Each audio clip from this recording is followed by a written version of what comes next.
आज GS2 में NGO और सेल्फ हेल्प ग्रुप है। एनजीओ जो काफ़ी महत्वपूर्ण टॉपिक है, हर साल लगभग आपके एग्जाम में आता रहा है। हम अभी प्रीवियस ईयर क्वेश्चंस देखेंगे और उसके बाद देखेंगे कि FCRA अमेंडमेंट एक्ट 2020 के बाद से किस तरह लगातार चर्चा में बना हुआ है। आइए सबसे पहले हम PYQ देखते हैं और उसके बाद में इस टॉपिक से जुड़े हुए जितने भी पॉइंट हैं, फिर चाहे वो एनजीओ की ज़रूरत है किन किन क्षेत्रों में, अलग अलग क्षेत्रों में, और इसको लेकर के सवाल भी बना है। ग्रामीण क्षेत्रों में एनजीओ कैसे फंक्शन करते हैं, एनवायरनमेंट में कैसे, क्लाइमेट चेंज के खिलाफ कैसे, गरीबी के खिलाफ कैसे, हेल्थ केयर में कैसे, डिजास्टर में कैसे, वो भी पढ़ेंगे। FCRA का जो अमेंडमेंट है उसकी क्या बेनिफिट्स हो सकते हैं, गवर्नमेंट ने क्यों ये स्टेप उठाया, उसके क्या चैलेंजेस हैं, वे फॉरवर्ड क्या होना चाहिए। 2010 का FCRA जो अमेंडमेंट एक्ट था वो क्या था, 1976 के बाद से क्यों अमेंडमेंट और FCRA के रेगुलेशंस को टाइट करने की ज़रूरत थी, एनजीओज किस तरीके से सिविल सोसाइटी को एम्पावर करती हैं, इन सभी चीज़ों को हम समझेंगे। सबसे पहले ये PYQ देखते हैं। PYQ में अगर हम देखें तो विभिन्न क्षेत्रों में विकास के लिए सरकारी नीतियाँ और हस्तक्षेप, उनके अभिकल्पन, क्रियान्वयन etcetera, government policies and interventions for development in various sectors and issues arising out of their design, implementation and information communication technology. ये पुराना वाला टॉपिक था।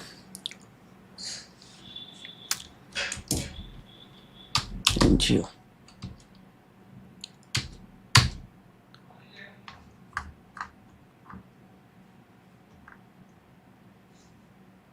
ठीक है, ये है PYQ। अब देखिए मित्रों, NGO, self help group, various groups and associations, donors, charities, institutional and other stakeholders, यानी कि गैर सरकारी संगठन, स्वयं सहायता समूह, विभिन्न समूह और संघ, दानकर्ता, लोक परोपकारी संस्थाएं, संस्थागत और अन्य हितधारकों की भूमिका। साल 2018 में देखिए UPPCS ने पूछा कि भारतीय ग्रामीण जीवन पर, रूरल लाइफ पर SHG का क्या प्रभाव पड़ता है। आपको पता है 90% of the SHG belong to the women and rural areas, इसलिए सवाल पूछना बहुत स्वाभाविक और ऑब्वियस था। फिर सवाल उसने पूछा उत्तर प्रदेश में एनजीओ की क्या भूमिका है, इसका परीक्षण करना है। सिर्फ उत्तर प्रदेश को कुछ एनजीओ के एग्जाम्पल देने, अदरवाइज जो भी यूपी की प्रॉब्लम है, बीट हेल्थ केयर, एजुकेशन, या फिर इनविजिबल जो गैप है एजुकेशन में वो, रूरल अर्बन जो गैप है हेल्थ केयर और एजुकेशन में, ह्यूमन रिसोर्स डेवलपमेंट में वो, जहाँ जहाँ गवर्नमेंट ठीक से पहुँच नहीं पा रही वल्नरेबल सेक्शन के लिए वो, पॉलिसी मेकिंग में एनजीओज किस तरीके से गाइडेंस का काम करती है सरकार के लिए वो, इन सभी चीज़ों को आपको लिखना है। भारतीय राजनीति में जो सेल्फ हेल्प ग्रुप हैं, जो प्रेशर ग्रुप्स हैं, उन प्रेशर ग्रुप्स में अलग अलग टाइप के ग्रुप्स हो जाएंगे, बीट एनजीओज और अदर्स, उनका क्या रोल है उसको पहचान करना है। फिर 2021 में पूछा पॉलिसी मेकिंग में, जो भी मैं ऊपर कह रहा था कि पॉलिसी में किस तरह से गाइड करते हैं एनजीओ, जैसे मजदूर किसान संगठन, शक्ति किसान संगठन ने RTI को लाने के लिए कहीं ना कहीं इंस्पायर किया, मार्ग प्रशस्त किया। फिर सवाल पूछा यहाँ पे। फिर 2021 में राजनीतिक दलों के प्रभाव वगैरह पे सवाल पूछा। फिर उसने नीति निर्माण में 2022 में सवाल पूछा किस तरह की भूमिका है स्वयं सहायता समूहों की। तो ये लगातार 2022 में, फिर 23 में स्वयं सहायता समूह, अब 24 में एक जो 24 मेंस है उसके लिए एनजीओ एक बहुत मोस्ट प्रेडिक्टेबल टॉपिक है जिसको बिना पढ़े जाना नहीं है।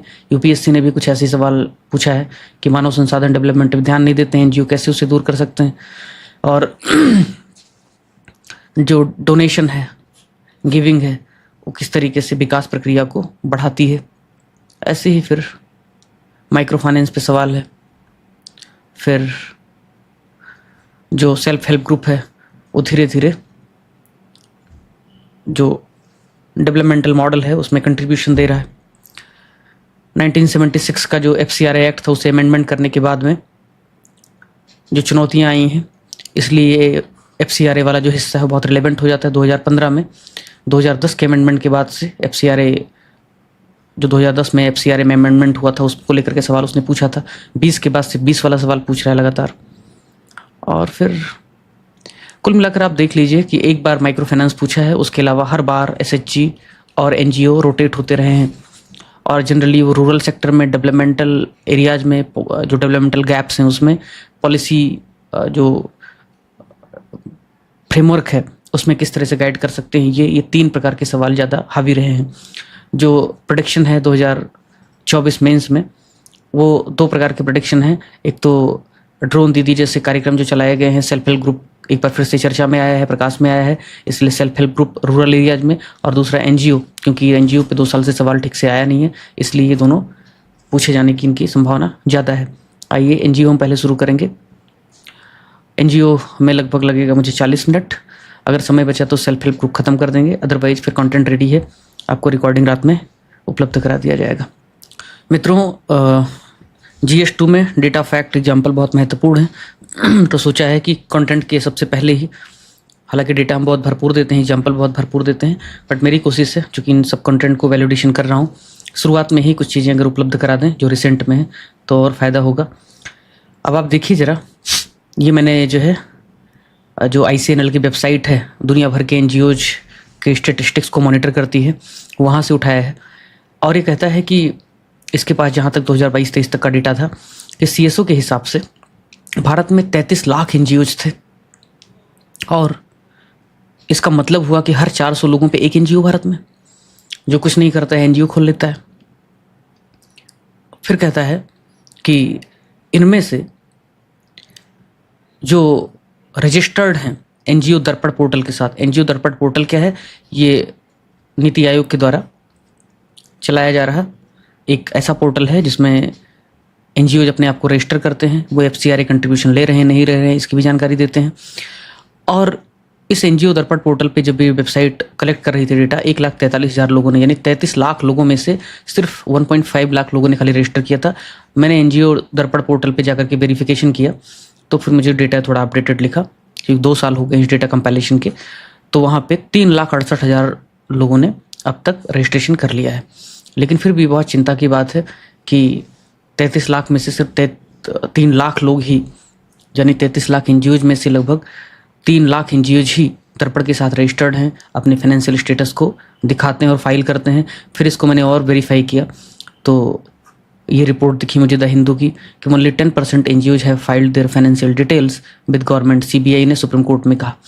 तो ये इतनी चिंता की बात है, लेकिन उसके बावजूद NGOs का रोल भारत में काफ़ी महत्वपूर्ण है, उसको हम नकार नहीं सकते।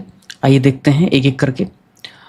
अब कुछ फाइनेंशियल डेटा जो आप कोट कर सकते हैं अगर क्वेश्चन इस तरह से आए कि NGOs किस तरीके से फॉरेन डोनेशन लेते हैं, नेशनल सिक्योरिटी के लिए, इंटरनल सिक्योरिटी के लिए चैलेंज पेश करते हैं, या जो FCRA अमेंडमेंट का जो मुख्य तत्व है कि किस तरह से NGOs एंटी नेशनल एक्टिविटीज़ में, चाहे कुड़न कलम के खिलाफ विरोध प्रदर्शन हो, या फिर भारत में एनवायरमेंटल प्रोजेक्ट को लेकर के आंदोलन कराना हो, या पॉलिटिकल एक्टिविटीज़ में इन्वॉल्व होना हो, या फिर रिलीजियस कन्वर्जन या धार्मिक जो परिवर्तन है, धर्म परिवर्तन है, ऐसी गतिविधि में संलग्न हो। अभी आप देखेंगे कि भारत में जितने भी रिलीजियस चैरिटीज़ मिलती हैं, यानी धर्म के लिए चंदा मिलता है NGOs को, उसका 50% सिर्फ एक ही धार्मिक चैरिटी को मिलता है, और वो है क्रिश्चियन जो NGOs हैं उनको। और यही वजह थी कि मदर टेरेसा जैसे इंस्टीट्यूट को, मदर टेरेसा जैसे NGO को गृह मंत्रालय ने FCRA के अंडर बैन कर दिया था, बाद में शायद लिफ्ट कर लिया। इसके पीछे कारण है कि आदिवासी क्षेत्रों में वल्नरेबल सेक्शन जहाँ पे रहती हैं, वहाँ पे ये NGOs, ये चैरिटी इंस्टीट्यूशंस ब्रिटेन, यूरोप जैसे देशों से चंदा ले करके और मास कन्वर्जन कराती हैं। और इसका डेटा आप देखिए यहाँ पर कि number of NGO which received foreign contribution, 2019-20 का डेटा देखिए, 4400 यानी 4,400 NGOs को विदेश से चंदा मिला, 1921 करोड़ का। और ऐसा इसलिए है क्योंकि रेगुलेशन गवर्नमेंट का सख्त होने लगा था। लेकिन अगर आप 2017-18 में देखिए तो ये चंदा 23,000 लोगों को मिल रहा था और 16,000 करोड़ मिल रहा था। अगर आप डेटा उठा के देखें तो 1998 में, 97-98 में सिर्फ 3,000 करोड़ रुपए का चंदा मिला था 2 सालों में, जबकि अगले 10 सालों में ये लगभग 2.5 लाख करोड़ का चंदा पहुंच गया जो NGOs को मिल रहा है फॉरेन डोनेशन के माध्यम से। इससे पता चलता है कि जो फॉरेन फंडिंग है वो कहीं ना कहीं एजेंडा, कहीं ना कहीं कंडीशंस के साथ में मिल रही हैं, क्योंकि कोई भी देश किसी भी दूसरे राष्ट्र को ऐसे ही चैरिटी नहीं करता है, उसके अपने कुछ एजेंडे, उसके अपने कुछ हिडन इंटरेस्ट होते हैं जिसको हम देखेंगे। तो भारत में फिलहाल के लिए 16,000 NGOs हैं जो FCRA से रजिस्टर्ड हैं, जुलाई 2023 तक का डेटा है। 66 ऐसे NGOs हैं जिनका लाइसेंस पिछले 5 सालों में कैंसिल कर दिया गया है, यानी 6,500 से ज़्यादा NGOs का लाइसेंस पिछले 5 साल यानी 2020 के FCRA अमेंडमेंट एक्ट के बाद कैंसिल किया गया। और पार्लियामेंट में जो डेटा पेश किया गया उसके हिसाब से 13,000 NGOज को 55,000 करोड़ रुपए मिले 3 सालों में, 19-20 से 21-22 के बीच में, यानी कि हर साल लगभग 17-18 हज़ार करोड़ रुपए का चंदा मिल रहा है इन NGOज को। ठीक है, अब आइए शुरू करते हैं। पहला, NGO की भूमिका क्या है। पहला डायमेंशन, हमने क्रिटिसिज्म देख लिया, हमने थोड़ा सा उनके बारे में बैकग्राउंड देख लिया, डेटा देख लिया। अब सवाल उठता है NGO की भूमिका क्या है। अगर महत्वपूर्ण न होती तो पूरी दुनिया भर में NGO का चलन न होता। तो NGO कई लेवल पे अपनी भूमिका निभाते हैं। एजुकेशन में भूमिका निभाते हैं, हेल्थ केयर के सेक्टर में भूमिका निभाते हैं, विमेन एम्पावरमेंट के लिए, रूरल डेवलपमेंट के लिए। रूरल डेवलपमेंट पे 3 बार सवाल पूछा है।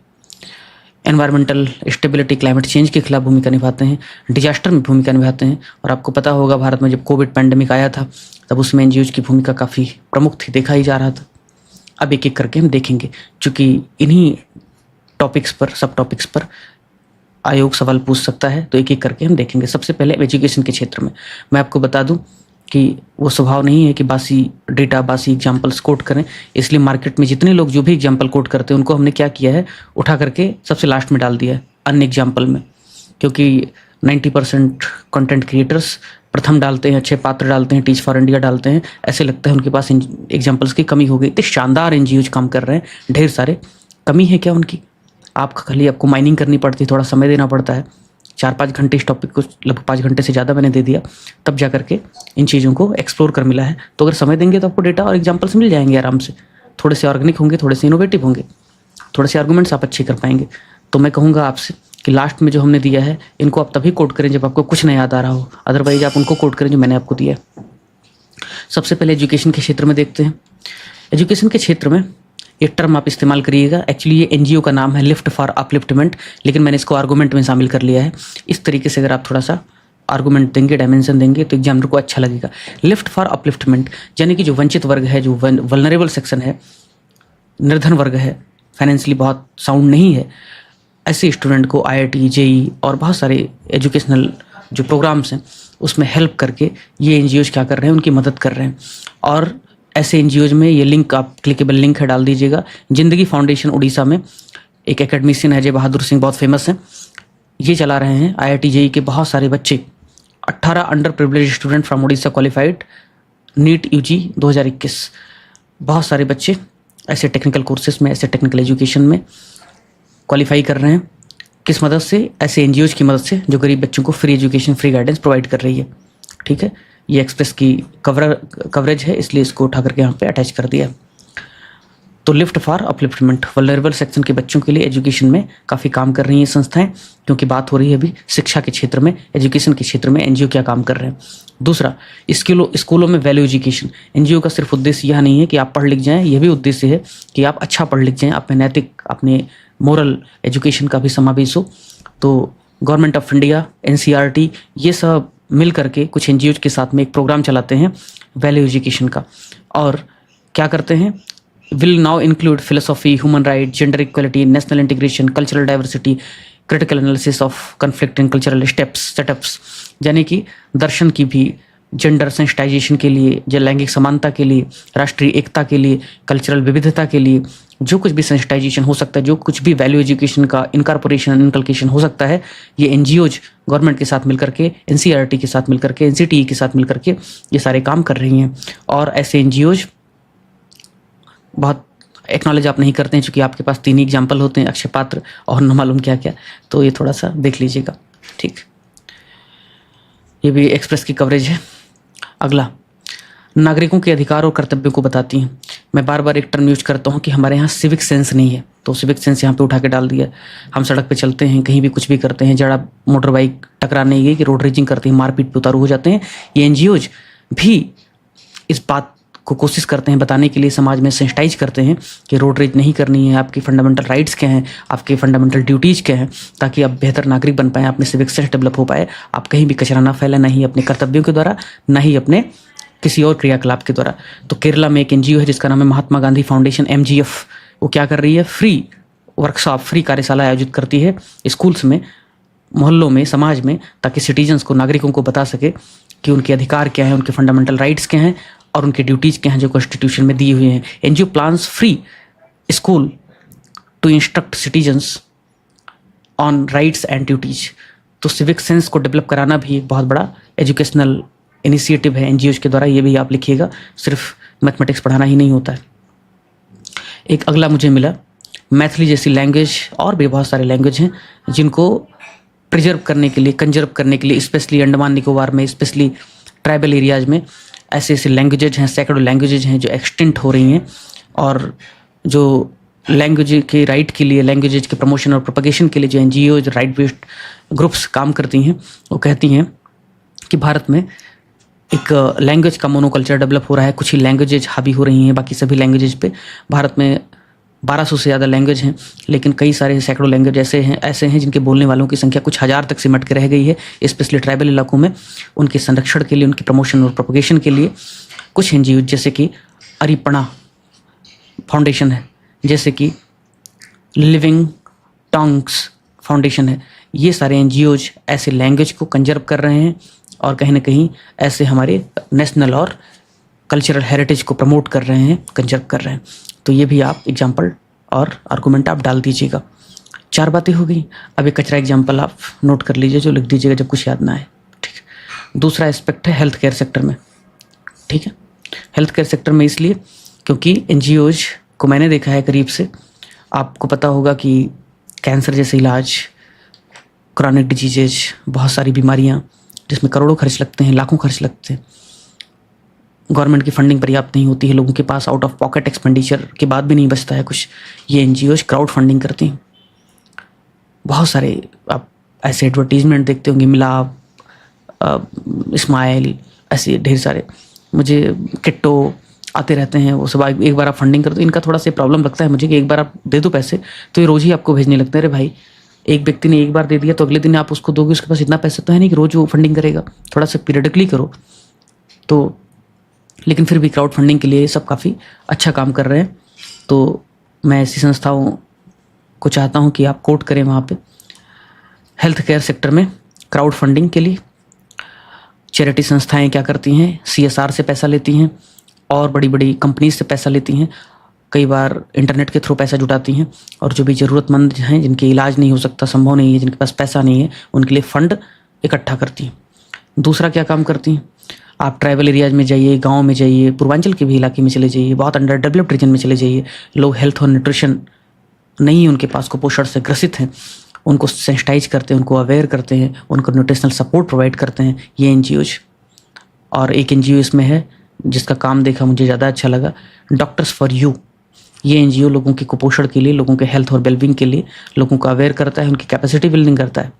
Bridging gaps in primary health care, आपको पता है गांव में, सुदूर गांव में प्राइमरी हेल्थ केयर में एक एनम बैठी रहती है, ना दवा होता है ना इलाज होता है। ऐसे एनजीओज कैंप लगाते हैं, उनकी आई साइट चेक करते हैं, उनके कानों चेक करते हैं, बुजुर्ग लोगों के हेल्थ और वेलबींग को देखते हैं कि भाई कितना सक्षम है वो, उनको कुछ ना कुछ सपोर्ट प्रोवाइड करते हैं। डिजास्टर के समय में आपने कोविड-19 जो पैंडेमिक था उसमें आपने देखा ही किस तरीके से एनजीओज ने रिस्पॉन्ड किया। Advocacy for health care and policy, health care policy and access, आपको पता होगा कि क्वेश्चन यूपीपीसीएस में पूछ चुका है कि एनजीओज किस तरीके से पॉलिसी मेकिंग में, नीति निर्माण प्रक्रिया में एनजीओज की नॉन गवर्नमेंटल ऑर्गेनाइजेशन की भूमिका की विवेचना की। ये 2022 का सवाल है। तो एनजीओज क्या करती हैं, ठीक से पॉलिसी बन सके, इंक्लूसिव पॉलिसी बन सके, प्रोग्रेसिव यूजफुल पॉलिसी बन सके, टाइम के हिसाब से पॉलिसी बन सके, गवर्नमेंट को इसके लिए न सिर्फ आह्वान करती हैं, कई बार आंदोलन करती हैं, कई बार इंस्पायर भी करती हैं। तो एनजीओ जो हैं हाशिए पर पड़े समुदायों को सशक्त बनाने का काम करते हैं, उनको एक मौलिक अधिकार, स्वास्थ्य को एक मौलिक अधिकार के रूप में पेश करते हैं और पॉलिसी मेकर से कहते हैं कि भाई ज़्यादा फंड एलोकेट करो, ज़्यादा बेहतर पैसा एलोकेट करो। और आपको पता होगा 2017 की जो पॉलिसी है नेशनल हेल्थ पॉलिसी, ये कहती है कि हेल्थ के सेक्टर में 2.5% हम खर्च करेंगे। अनफॉर्चुनेटली 1.5% तक ही पहुंच पाया है over the period of time, लगभग 8 साल हो गए हैं। ठीक है, तो ये हो गया। कुछ और आर्गूमेंट हैं, जैसे कि maternal and child health initiative चलाते हैं, लोगों की कैपेसिटी बिल्डिंग करते हैं। Bridging urban rural health care divide, जितने भी हमारे बड़े शहर हैं, मेगा शहर हैं, सेकेंडरी और टर्सरी सिटीज़ हैं, वहाँ पे ही अधिकतर हेल्थ केयर इंस्टीट्यूशंस कंसंट्रेटेड हैं। Private hospitals, mega hospital facilities, अधिकतर डॉक्टर्स, स्पेशलिस्ट सब वहीं पे कंसंट्रेटेड हैं। भारत का गांव जो लगभग 60% कंट्रीब्यूट करता है पॉपुलेशन में, वहाँ पे अब भी हेल्थ केयर फैसिलिटीज़ ना के बराबर है। एक सांप भी काट लेता है तो लोगों की मौत हो जाती है, पहुंच नहीं पाते हो हॉस्पिटल। तो वहाँ पे एनजीओज क्या करती हैं, हेल्थ कैंप लगाते हैं, मोबाइल हेल्थ बैन लेके जाते हैं जिसमें कुछ किट्स होते हैं, जिसमें कुछ मेडिसिन होती हैं, जांच के उपकरण होते हैं, आउटरीच कार्यक्रम करते हैं, ग्रामीण क्षेत्रों तक ढेर सारे डॉक्टर्स इसमें मदद करते हैं। आपको मैंने बताया था कि जब मैं एथिक्स पढ़ाऊँगा तब उसमें इस तरीके से पब्लिक सर्विस करने वाले बहुत सारे लोगों की एग्जाम्पल दूंगा, स्पेशली उन लोगों के जो पद्मश्री वगैरह अवार्ड पा चुके हैं। आज के कई साल पहले तक, कुछ साल पहले तक पद्मश्री वगैरह पॉलिटिकल अवार्ड हुआ करता था, लेकिन इस गवर्नमेंट की इस बात की तारीफ करनी पड़ेगी कि उसने पद्मश्री अवार्ड, पद्म अवार्ड कुछ लोगों को उनको भी दिए हैं जो बहुत शानदार काम कर रहे थे, लेकिन उनका रिकॉग्निशन समाज में नहीं हो पा रहा था। ऐसे बहुत सारे लोग हैं जो हेल्थ केयर सेक्टर में भी ग्रामीण क्षेत्रों में अपनी सर्विसेज सेल्फलेस तरीके से प्रोवाइड कर रहे हैं, तो उनके भी एग्जाम्पल्स आप लिखिए। अब कुछ और एग्जाम्पल हैं जो आप कोट कर दीजिएगा अगर कुछ नया याद आया तो। अगला है एनजीओज महिला सशक्तिकरण में, विमेन एम्पावरमेंट में कैसे मदद करते हैं। अब देखिए, जैसे हमने हेल्थ और एजुकेशन में पढ़ा, महिलाओं के सशक्तिकरण में किस तरह की मदद करते हैं। अभी तो ठीक है, महिलाएं काफ़ी एजुकेटेड हो गई हैं, काफ़ी सेंसिटाइज्ड हैं, लेकिन कुछ साल पहले तक एजुकेशन का भी, अवेयरनेस का भी उनमें वो अभाव था, उनमें वो समावेश नहीं हो पाया था। तो उनका कहीं ना कहीं एडल्ट लिटरेसी, आपको पता होगा BTMT का कार्यक्रम चालू हुआ था यूपी में, एडल्ट एजुकेशन का, प्रौढ़ शिक्षा का भी कार्यक्रम चालू हुआ था। ऐसी कार्यक्रम एनजीओज की मदद से सरकार संचालित करती थी। गर्ल्स एजुकेशन को, गर्ल चाइल्ड एजुकेशन को प्रमोट करने के लिए, जो फीमेल फर्टिसाइड है वो ना हो उसके लिए, फैमिली प्लानिंग के लिए ऐसी संस्थाएं काम करती थी। उन्हीं में एक संस्था है प्रथम जो ये सारे काम करती है। दूसरा, स्किल डेवलपमेंट और वोकेशनल ट्रेनिंग के लिए, यानी कि महिलाएं कढ़ाई बुनाई कर सकें, कुछ जो घरेलू उद्योग है उनको भी चला सकें, विमेन का एम्पावरमेंट हो, इसके लिए सेवा जैसे संस्थान काम करते हैं। सेल्फ एम्प्लॉयड विमेन एसोसिएशन 1-2 साल हुआ है, एला भट्ट का निधन हुआ है, इनका एग्जाम्पल आप डाल सकते हो। हेल्थ और अवेयरनेस के लिए भी एक स्वस्थ इंडिया फाउंडेशन करके एनजीओ है जो अच्छा काम कर रहा है। स्पेशली हाइजीन महिलाएं कैसे मेंटेन कर सकती हैं, क्योंकि सर्विक्स जैसे कैंसर के पीछे 2-3 कारण हैं, लेकिन उसमें जो सबसे बड़ा कारण है ह्यूमन पैप्लोमा वायरस है। ह्यूमन पैप्लोमा जो वायरस है वो पैप्लोमा वायरस से होता है, जिसका एक प्रमुख कारण बहुत कम एज में रिप्रोडक्टिव जो एक्टिविटी है उसमें इन्वॉल्व हो जाना, हाइजीन का अभाव होना। तो ये एनजीओज कहीं ना कहीं इन सब चीज़ों के लिए, मासिक धर्म की हाइजीन वगैरह को लेकर के भी कहीं ना कहीं सेंसिटाइज करती हैं, स्पेशली स्लम एरियाज में, गाँव में। Legal aid and right awareness, कई लोग ऐसे होते हैं जिनको कानूनी सलाह, कानूनी मदद नहीं मिल पाती है, उनके डोमेस्टिक वायलेंस होते हैं, उनके डाउरी रिलेटेड वायलेंस होते हैं, वर्क प्लेस पे उनके शोषण होते हैं। मजलिस लीगल सेंटर इन सब तरीके की महिलाओं को हेल्प करती है। Political participation and leadership, hunger project जैसे संस्थान, पंचायती राज इंस्टीट्यूशन में महिलाओं का पार्टिसिपेशन कैसे बढ़े, लोकल गवर्नेंस को कैसे प्रमोट किया जाए, इसके लिए भी वो कहीं ना कहीं मदद कर रही हैं। और इतना मुझे लग रहा है पर्याप्त। अगर महिलाएं किस तरीके से एम्पावर्ड हो रही हैं, महिलाओं का किस तरीके से एनजीओज मदद कर रहे हैं, महिला सशक्तिकरण की दिशा में एनजीओज किस तरीके से प्रयास कर रहे हैं, अगर ये क्वेश्चन आता है, चूँकि गाँव पे क्वेश्चन आ चुका है, एनवायरनमेंट पे क्वेश्चन आ चुका है, हेल्थ पे क्वेश्चन आ चुका है, तो इसको आप कर सकते हैं। अगला है रूरल डेवलपमेंट एंड एग्रीकल्चर। गाँव में ग्रामीण विकास और एग्रीकल्चर सेक्टर में एनजीओज के रोल को देखते हैं। पहला, कैपेसिटी बिल्डिंग, इसका हिंदी जो है वो नीचे लिख दिया है, इसके नीचे नहीं आ पाया, थोड़ा सा ऐसे करना पड़ेगा, ठीक है, इसी से देख लो। Capacity building and farmer training, आपको पता है कि गांव में किसानों के पास स्मार्टफोन तो आ गया है, इंटरनेट तो आ गया है, लेकिन मैंने आपको अभी इसके पहले कौन सा टॉपिक था, वो गवर्नमेंट की पॉलिसीज इंटरवेंशन वाला जो टॉपिक था, शायद उसमें मैंने पढ़ाया था कि सिर्फ 12% ऐसे लोग हैं गाँव में, किसानों में, जो स्मार्टफोन का यूज करना जानते हैं एग्रीकल्चरल एक्टिविटीज़ के लिए। एग्रीकल्चर से जुड़े हुए जितने भी प्रोजेक्ट्स हैं, चाहे वो मार्केटिंग हो, चाहे वो इंफॉर्मेशन हो, चाहे वो मौसम की भविष्यवाणी हो, ये सब चीज़ें किसान 12% तक ही यूज कर पा रहे हैं, यानी 100 में से सिर्फ 12 किसानों को ही ये सब आता है। उनकी लिटरेसी नहीं है इस कदर की कि उनको पता हो। तो ये एनजीओ जो हैं उनकी कैपेसिटी बिल्डिंग करते हैं, उनको ट्रेनिंग देते हैं। उस एनजीओ का नाम है प्रदान, मतलब देने वाला, दाता। स्पेशली झारखंड वगैरह में सस्टेनेबल एग्रीकल्चर के लिए इन्वॉल्व हैं। आपको एक पता होगा, मुझे मैं तो महाराष्ट्र में रहता हूँ, मुझे पता है, लेकिन आपको ज़्यादा पता होगा कि डॉक्टर वंदना शिवा काफ़ी फेमस हैं और ऑर्गेनिक फार्मिंग के लिए यहाँ पे, और नेचुरल फार्मिंग वगैरह को भी काफ़ी बढ़ावा दिया जा रहा है महाराष्ट्र में।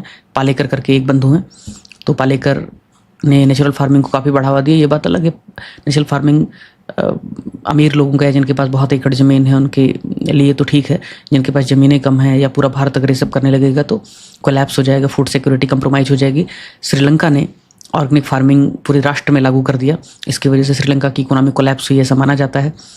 तो ये ठीक है, लेकिन फ़िलहाल के लिए जो इन्होंने एक नवधान्य करके एक जो इनिशिएटिव चालू किया है डॉक्टर वंदना शिवा ने, और ये काफ़ी फेमस है एक्चुअली, तो इनका आप एग्जाम्पल प्लीज डाल दीजिएगा ऑर्गेनिक फार्मिंग में। ये किसानों का न सिर्फ कैपेसिटी बिल्डिंग करते हैं, बल्कि केमिकल फ्री फार्मिंग कैसे किया जा सकता है इसके लिए वो ढेर सारे एनकरेजमेंट के लिए सेमिनार्स, ढेर सारे प्रमोशन करते रहते हैं। तो आप इनका एग्जाम्पल डाल सकते हैं। आप micro finance and self help group, आपको पता है माइक्रो फाइनेंस वगैरह पे सवाल आ चुका है। एनजीओ जो करते हैं वो कई बार एक संस्था बना करके या कई बार गाँव में संस्था बनाने के लिए लोगों को प्रमोट करते हैं और कहते हैं कि आपस में ही आप एक दूसरे को क्रेडिट फैसिलिटी अपने कंट्रीब्यूशन के माध्यम से प्रोवाइड करो, जिसकी वजह से अगर कोई इंस्ट्रूमेंट खरीदना है, कहीं पे कोऑपरेटिव फार्मिंग करनी है या कोई मार्केटिंग के लिए कोई पैसा चाहिए, तो सब आप आपस में जुटा सको। तो ये स्मॉल लोन और फाइनेंशियल लिटरेसी को भी बढ़ावा देते हैं। ठीक है, एक BAIF फाउंडेशन है जो वाटर कंजर्वेशन के लिए काफ़ी अच्छा काम कर रहा है। ठीक है, मार्केट लिंकेजेस के लिए ये NGO काम कर रहा है, डिजिटल ग्रीन करके। पॉलिसी एडुकेसी और रूरल राइट्स, यानी कि अच्छी नीतियाँ बने, किसानों के हित में नीतियाँ बने, गाँव के हित में नीतियाँ बने, ग्रामीण विकास के लिए नीतियाँ बने, इसके लिए भी कुछ NGO बहुत अच्छा काम कर रहे हैं। जिसमें मजदूर किसान शक्ति संगठन है, जिसने एक बड़ा रोल निभाया था right to information RTI act को लाने के लिए। उसमें UPA की गवर्नमेंट थी, उसने कहीं ना कहीं इस बात को माना और RTI लेकर के आई। वही है क्षमता निर्माण, जैविक खेती, माइक्रो फाइनेंस, जलग्रहण, बाजार से जुड़ा उचित मूल्य नीति का समर्थन, गाँव में आधारभूत सेवाएं, ये सब है। ठीक है, अब बाकी कुछ NGOs हैं जिनको आप कोट कर दीजिएगा। जनरली ये बहुत फेमस हैं, इसलिए मैंने इसको लास्ट में उठा के डाल दिया। अब एनवायरमेंटल कंजर्वेशन, पर्यावरण के लिए भी NGOs काफ़ी काम कर रही हैं। आपको पता है ग्रीन पीस, एमनेस्टी इंटरनेशनल, इन सब के ऊपर काफ़ी आरोप लगा था कि पैसा लेकर के ये कुर्नकुलम जैसे प्रोजेक्ट का विरोध कर रही हैं। तो NGOs पे जो एक आरोप लगा, इसकी वजह से ऐसे NGOs बदनाम हो गए। लेकिन सभी NGOs पैसा लेकर के इंटरनेशनल एक्टिविटीज़ में इन्वॉल्व नहीं होते हैं। बहुत सारे NGOs हैं जो वाकई में पर्यावरण संरक्षण, क्लाइमेट चेंज के खिलाफ रेजिलियंस डेवलप करने के लिए, लोगों के अधिकारों की रक्षा करने के लिए भी कहीं ना कहीं शामिल होते हैं। मेधा पाटिकर जैसे जो एक समाज और प्रकृति की रक्षा के लिए जिन्होंने आंदोलन चलाया, उनको पॉलिटिसाइज किया गया। लेकिन मैं मानता हूं कि बाद में मेधा पाटिकर का पॉलिटिसाइजेशन हो गया उनकी कुछ एक्टिविटीज़ से, उनके कुछ बयानों की वजह से। लेकिन फिर भी सिविल सोसाइटी में फ्रीडम ऑफ एक्सप्रेशन या फिर अधिकारों के हक के लिए लड़ाई करने के लिए जो भी आंदोलन चल रहे हैं, उनको बहुत गौर से गवर्नमेंट को ऑब्जर्व करना चाहिए। ब्लैंकेट बैन या किसी भी तरीके से ब्लैंकेट इंटरनेशनल किसी को ठहरा देने से ठीक से समाज, वाइब्रेंट तरीके से समाज डेवलप नहीं हो पाएगा। तो पर्यावरण संरक्षण के लिए क्या करते हैं NGOs? अवेयरनेस और एजुकेशन चलाते हैं, जागरूकता फैलाते हैं कि भाई नदी में बहुत ज़्यादा सैंड माइनिंग मत करो, जंगल बहुत ज़्यादा मत काटो, डिफॉरेस्टेशन मत करो, फॉरेस्ट लैंड को आप डाइवर्ट मत करो। जो भी प्रोजेक्ट है उनका एनवायरमेंटल इम्पैक्ट असेसमेंट कर लो, सोशल इम्पैक्ट असेसमेंट कर लो।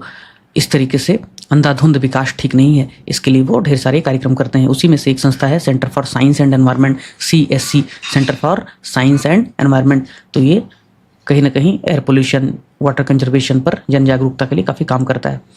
कम्युनिटी पार्टिसिपेशन, जनता को आह्वान करता है कि वो शामिल हों और जो पर्यावरण है उसकी संरक्षण करें। आपको पता है बिश्नोई समाज का जो ये है क्या नाम, जो बहुत पूछते हैं सलमान खान ने किसको मारा था, कौन सा जानवर था वो?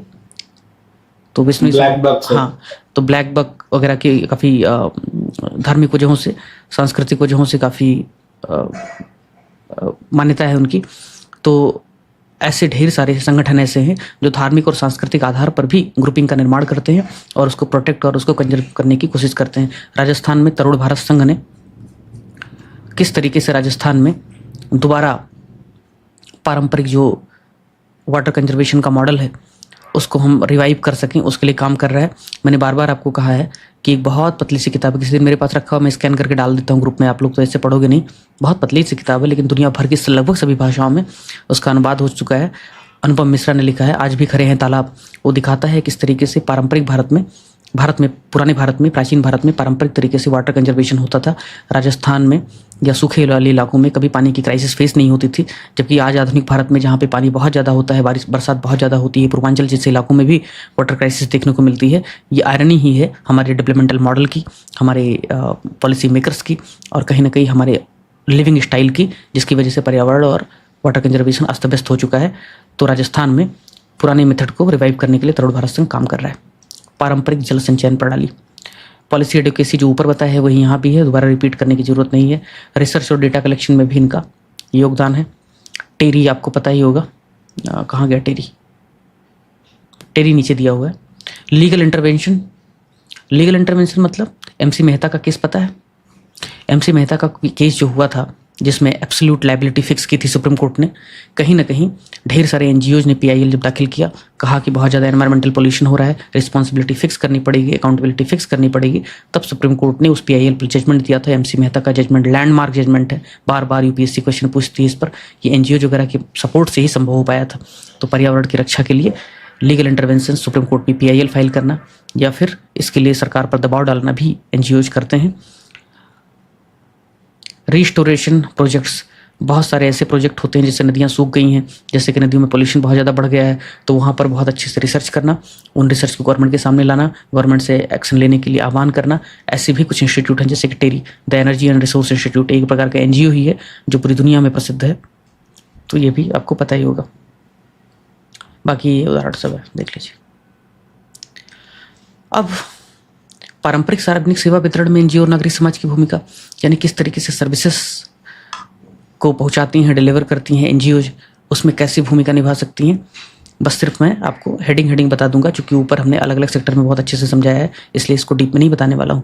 इनोवेशन और अडेप्टेबिलिटी, यानी नवाचार लेकर के आती हैं और समाज के हिसाब से, लैंड के हिसाब से, ज्योग्राफी के हिसाब से वो सर्विसेज लोगों को प्रोवाइड करने के लिए कोशिश करती हैं। CSR जो कॉर्पोरेट सोशल रिस्पॉन्सिबिलिटी है, ऐसे पैसे लेकर के, चैरिटी वगैरह लेकर के ये सब काम करती हैं।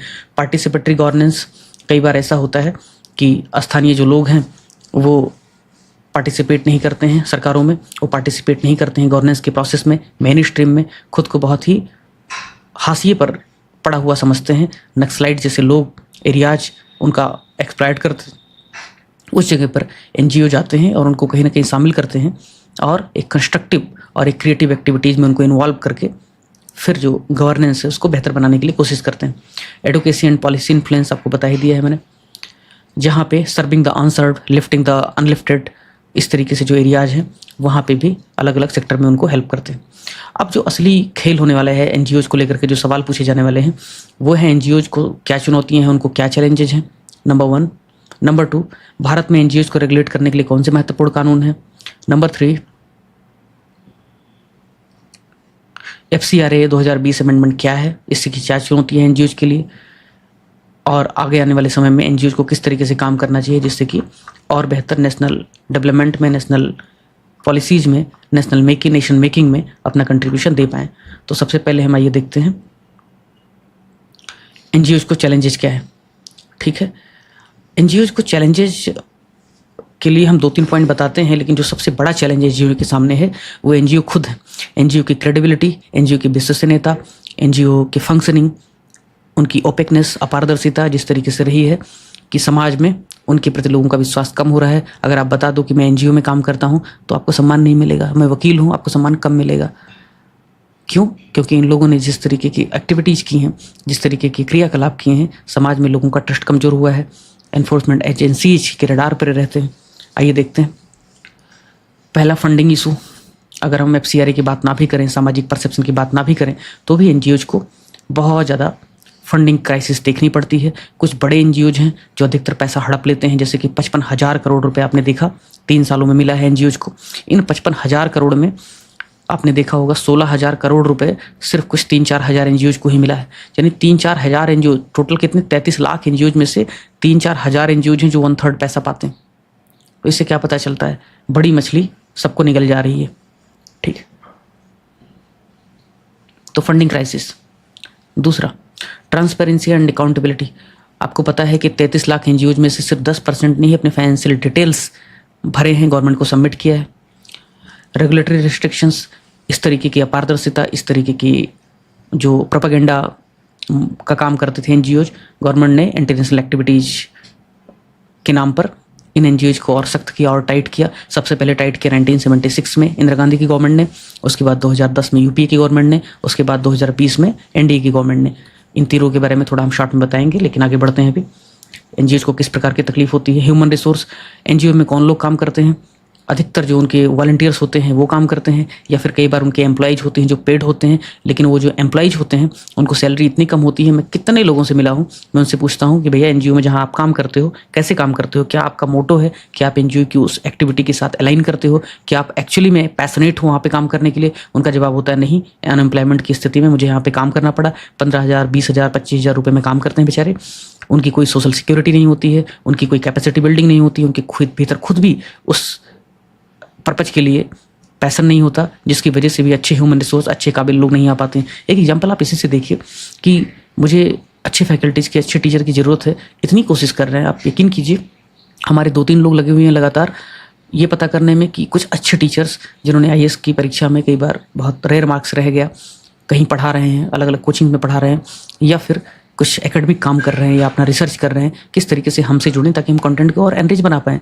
इसी दिशा में जैसे विजय सर हैं।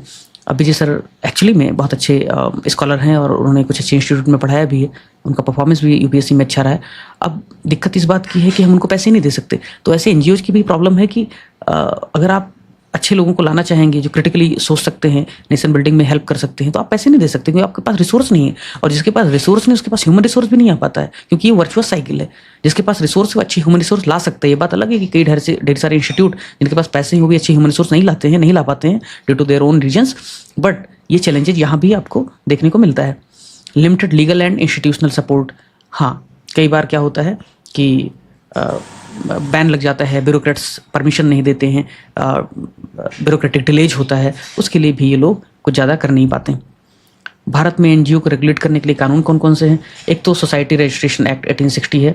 सोसाइटी रजिस्ट्रेशन एक्ट अंग्रेजों के ज़माने में बनाया गया था कि किसी भी तरीके से समाज में जो कुछ भी एक्टिविटीज़ हो रही हैं, अगर उसको लेकर के कोई संस्था बनानी है तो आप इसके अंडर बना सकते हैं वो संस्था, और कुछ कुछ रेगुलेशन वगैरह, कुछ कुछ विनियमन वगैरह इस कानून के माध्यम से होता रहता है। Indian trust act, company act 2013, इसके तहत अगर आप सोशल सर्विस कर रहे हैं तो रजिस्टर कर सकते हैं।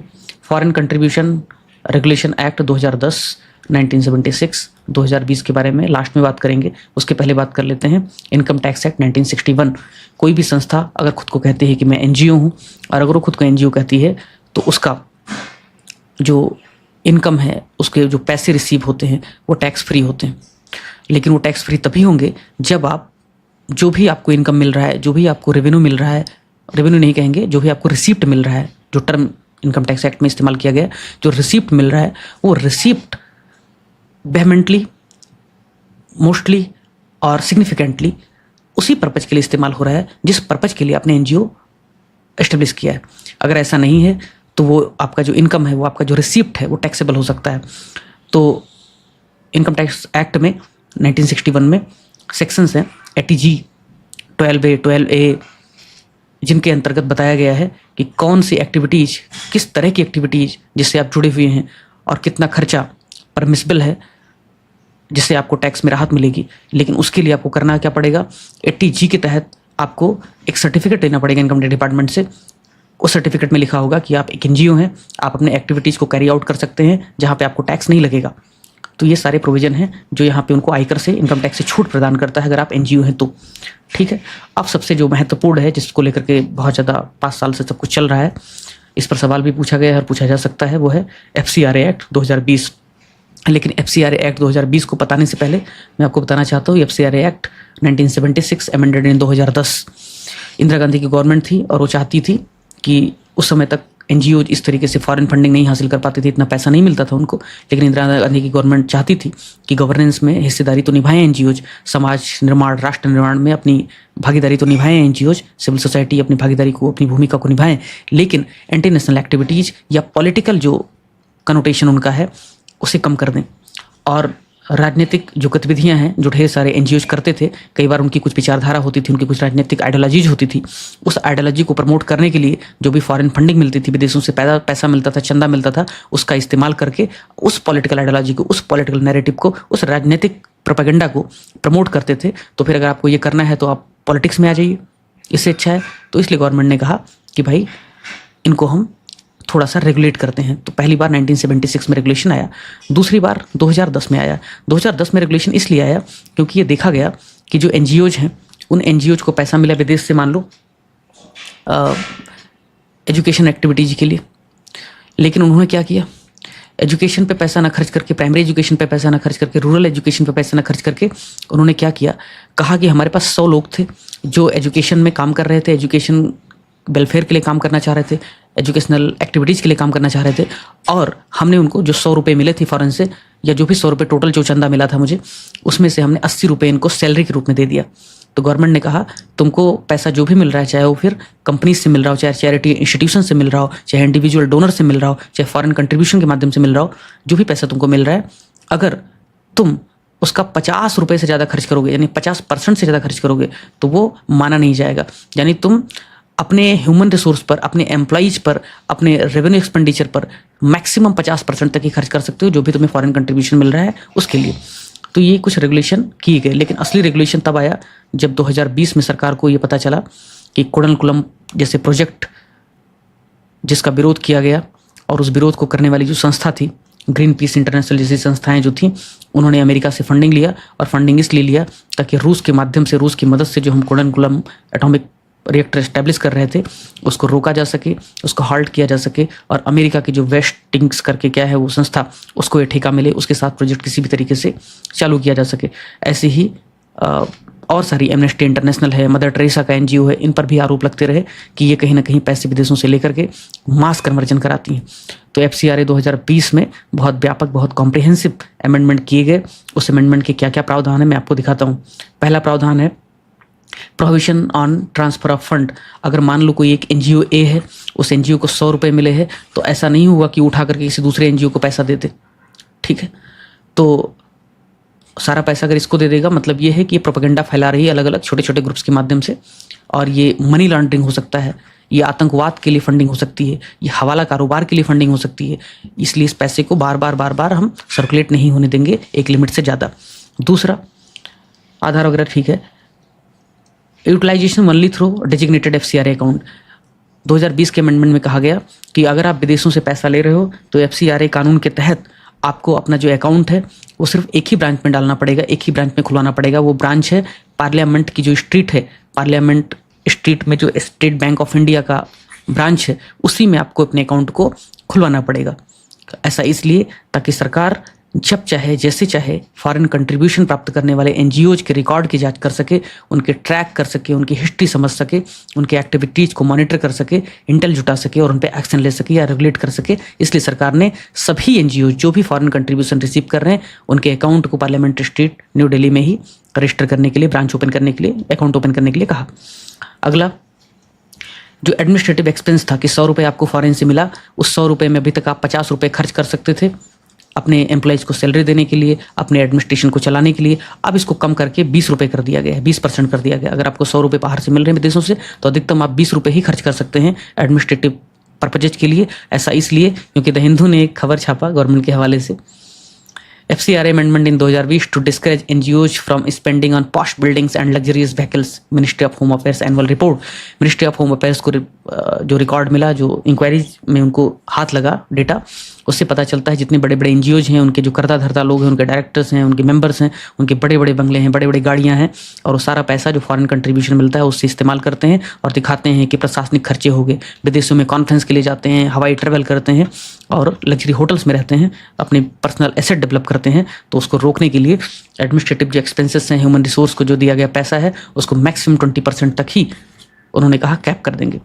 अगला, suspension and cancellation of powers standard, यानी कि कोई भी एनजीओ अगर नियमों का उल्लंघन करेगा तो इमीडिएटली उसके लाइसेंस को कैंसिल कर दिया जाएगा। और पिछले 5 सालों में आपने देखा ही 6600 लाइसेंस कैंसिल किया है मिनिस्ट्री ऑफ होम अफेयर्स ने। अगर कोई संस्था, कोई एनजीओ वॉलंटरी सरेंडर करना चाहे अपने एनजीओ के रजिस्ट्रेशन को, तो मैं देख रहा था, चूंकि मुझे क्यूरियोसिटी आई कि किसी एनजीओ ने मान लो 1000 करोड़ रुपए का परमानेंट एसेट निर्माण कर लिया है और परमानेंट एसेट निर्माण किया, तो कि गवर्नमेंट पूरा ले लेगी वो? नहीं। तो फिर मैंने देखा कि गवर्नमेंट ने कहा है, प्रोविजन है, आपको जानने की जरूरत नहीं है, लेकिन जस्ट बता रहा हूँ, आपके मन में सवाल उठ सकता है कि अगर कोई एनजीओ सरेंडर कर दे अपना रजिस्ट्रेशन तो क्या होगा?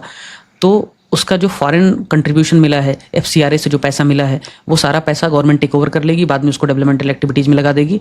बाकी जो उसके एसेट हैं बाकी किसी सोर्स से, उसको गवर्नमेंट जब्त नहीं करेगी।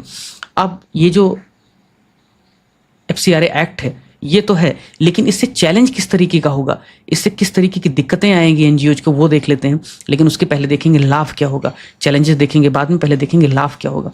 लाभ होगा, पहला लाभ यहाँ देखिए, ministry of home affairs data सोच nearly half of fresh, the Hindu जैसा लेफ्टिस्ट अखबार भी ये कोट कर रहा है। और मैंने जानबूझ करके, जब भी मुझे देखना हुआ कि एनजीओज के इशू को कहाँ ज़्यादा सर्च करें, मैंने एक्सप्रेस से नहीं, हिंदू पे ज़्यादा रिसर्च किया, क्योंकि हिंदू जो है थोड़ा सा लेफ्टिस्ट है और मुझे लगा कि अगर वो क्रिटिसिज्म करेगा तो ज़्यादा ही वैलिड होगा। तो हिंदू रिपोर्ट कर रहा है कि मिनिस्ट्री ऑफ होम अफेयर्स का डेटा शो करता है कि nearly half of fresh FCRA registration under the religious category are for Christian NGOs. यानी कि अगर 100 एनजीओज अभी रजिस्टर कर रहे हैं एफसीआरए के अंडर, तो उसमें से 50 एनजीओज ऐसे हैं जो धार्मिक गतिविधियों से जुड़े हुए हैं। और गवर्नमेंट को लगा कि मदर टेरेसा जैसे इंस्टीट्यूट, जैसे एनजीओज बड़ी संख्या में मास कन्वर्जन करा रहे हैं वेलफेयर की आड़ में, तो ये हो रहा था देश में।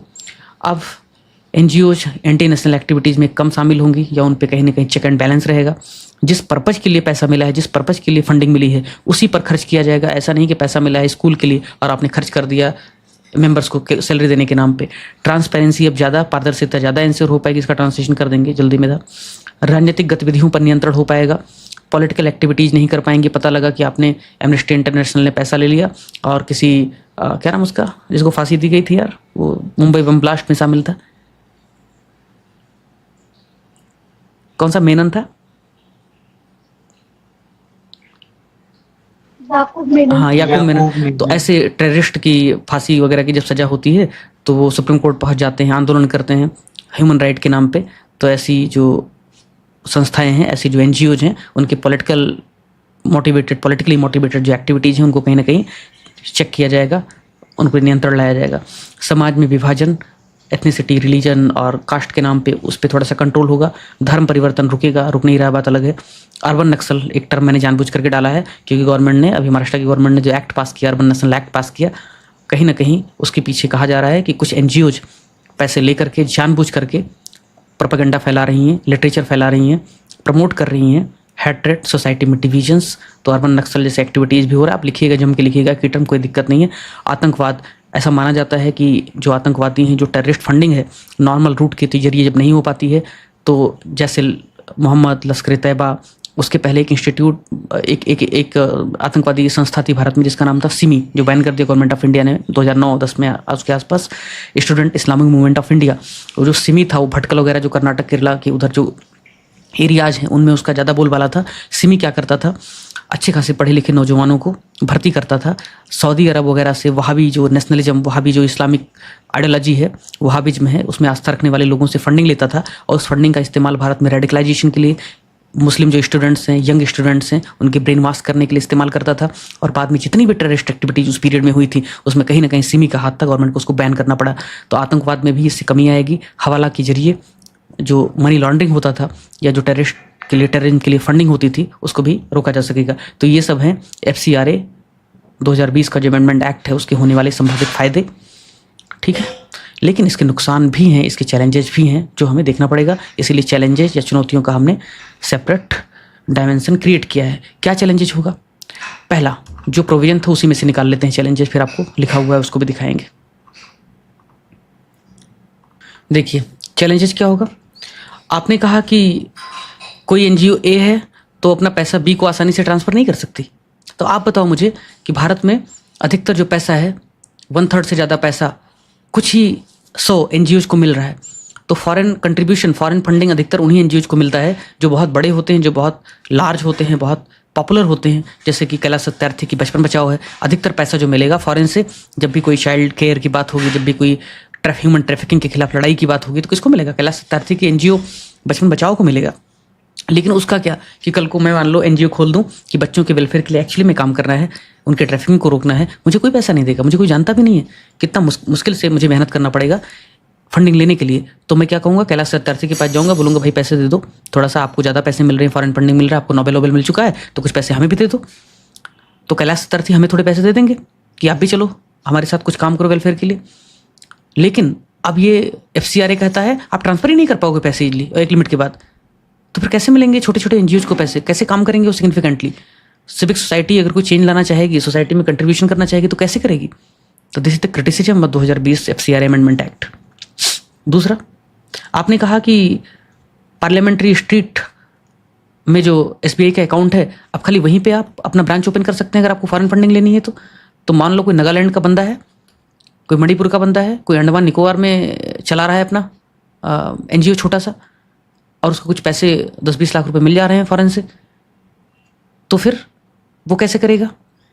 बार बार दिल्ली आएगा छोटे छोटे काम के लिए, छोटे छोटे इंक्वायरीज के लिए, छोटे छोटे इन्वेस्टिगेशन के लिए, सबमिशन के लिए दिल्ली में आएगा, मुश्किल होगा उसके लिए। तो ये वाकई में टफ है। थर्ड, आप कह रहे हैं सिर्फ एडमिनिस्ट्रेटिव एक्सपेंसेस पर, सैलरी वगैरह पर 15% ही आप खर्च कर सकते हैं। कोई संस्था है मान लो एजुकेशनल एक्टिविटीज़ करती है, इनविजिबल गैप को बिल्ड करने के लिए, को फिल करने के लिए रूरल एरियाज में क्वालिटी एजुकेशन प्रोवाइड करती है, जैसे PIG करके कौन सी ऐसी संस्था थी, मैंने आपको दिखाया था, एथिक्स में पढ़ाएंगे भी।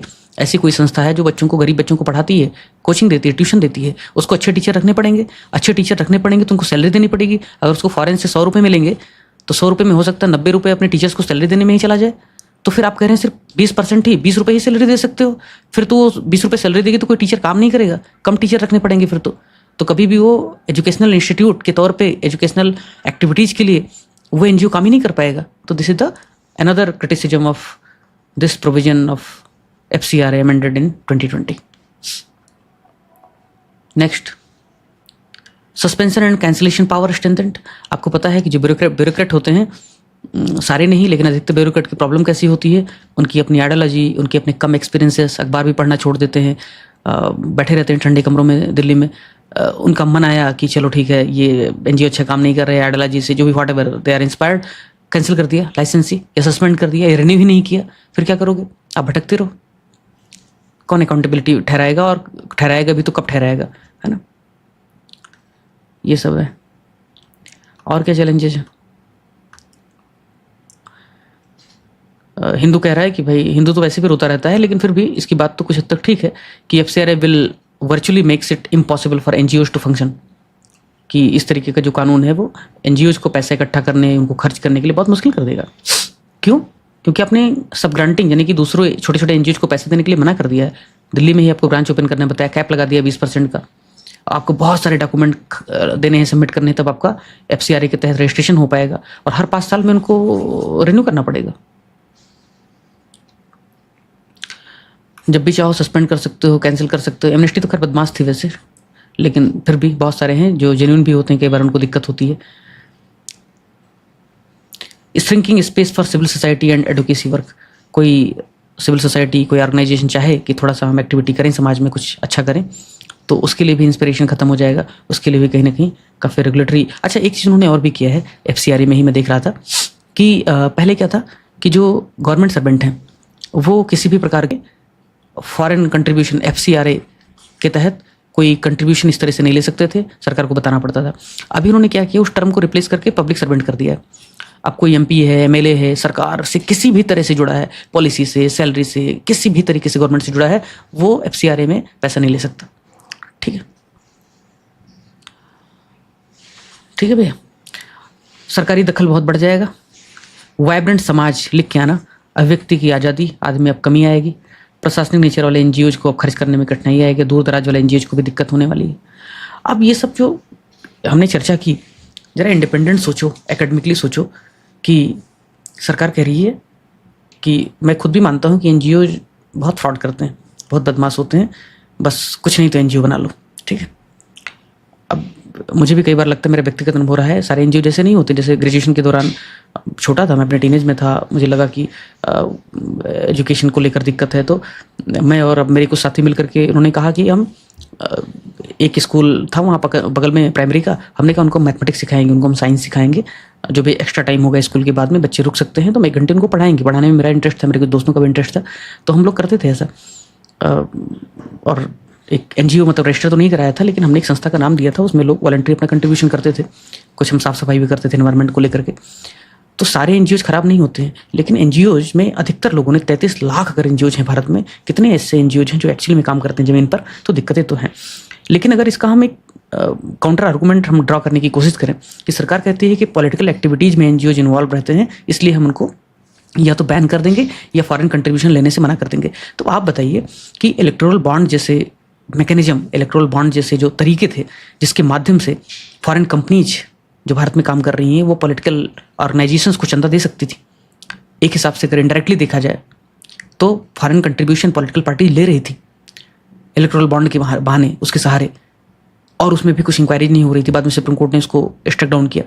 तो अगर political parties foreign funding indirectly ले रही थी तो NGOs क्यों नहीं ले सकती? एक।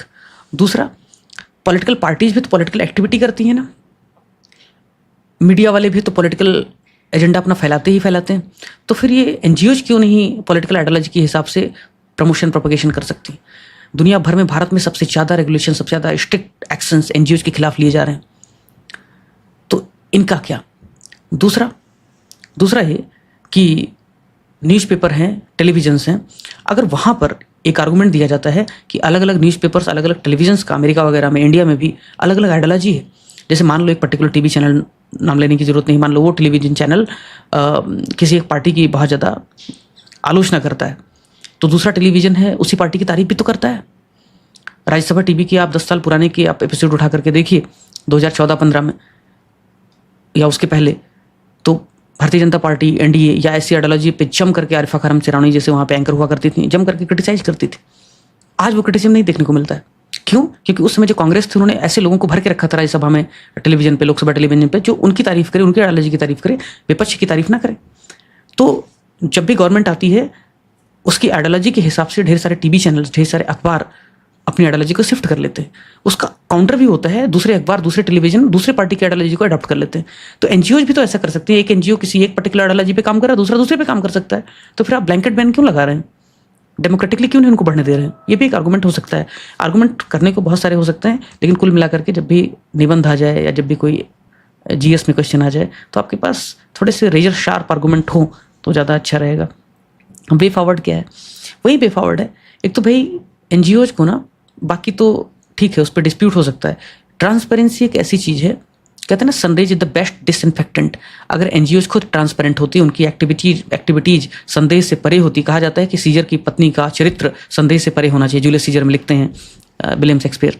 तो अगर जूलियस सीजर की पत्नी का चरित्र संदेश से परे होना चाहिए, अगर वो कहावत मान लिया जाए, इसको एंटी फीमेल वाला, एंटी फेमिनिन आइडियोलॉजी पे मत लेना, तो NGOs को अगर ट्रांसपेरेंसी वो बरतते तो निश्चित तौर पर FCRA जैसे टाइटन रूल, अमेंडेड रूल लाने की जरूरत नहीं पड़ती। तो ट्रांसपेरेंसी उनको लानी ही पड़ेगी, आज नहीं तो कल लाना पड़ेगा। दूसरा, ये इंश्योर करना पड़ेगा कि सिविक सोसाइटी की activities, freedom of expression, vibrant society, development versus national integrity and security में बैलेंस कैसे एस्टेब्लिश हो सकता है।